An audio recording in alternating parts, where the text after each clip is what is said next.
The Nicomachean Ethics of Aristotle. Read and presented by George Pitropogiannakis. Book 3, Chapter 14.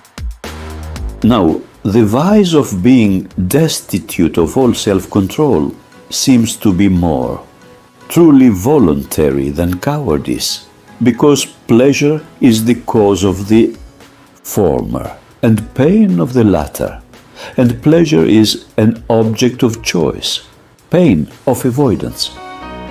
And again, pain deranges and spoils the natural disposition of its victim, whereas pleasure has no such effect and is more voluntary and therefore more justly open to reproach.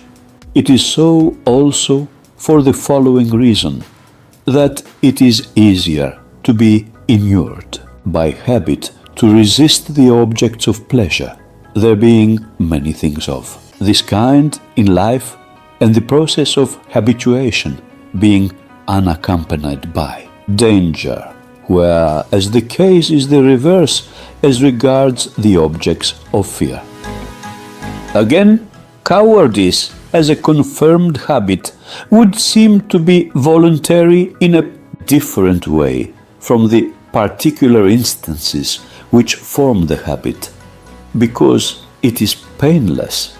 But this deranges the man by reason of pain, so that he throws away his arms and otherwise behaves himself unseemly, for which reason they are even thought by some to exercise a power of compulsion.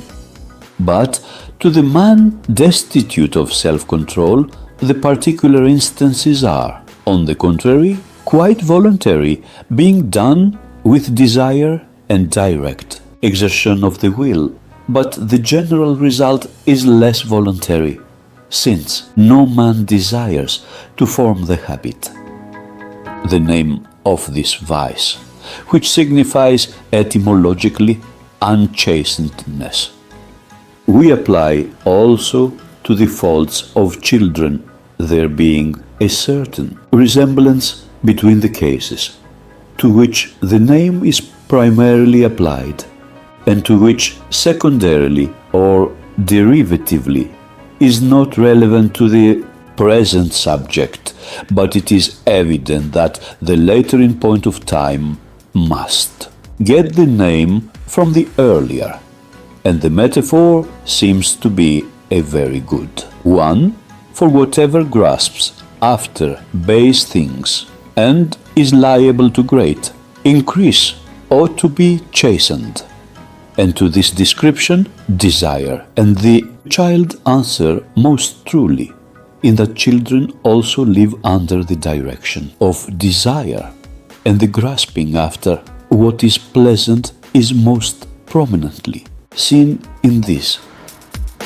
Unless then the appetite be obedient and subjected to the governing principle, it will become very great, for in the fool the grasping after what is pleasant is insatiable and undiscriminating, and every acting out of the desire increases the kindred habit, and if the desires are great and violent in degree, they even expel reason entirely.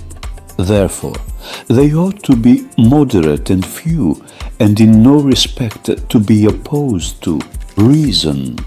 Now, when the appetite is in such a state, we denominate it obedient and chastened. In short, as the child ought to live with constant regard to the orders of its educator, so should the appetitive principle with regard to those of reason. So then, in the man of perfected self-mastery, the appetitive principle must be accordant with reason.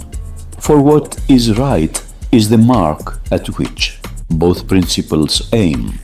That is to say, the man of perfected self-mastery desires what he ought in right manner and at right times, which is exactly what reason directs. Let this be taken for our account of perfected self-mastery.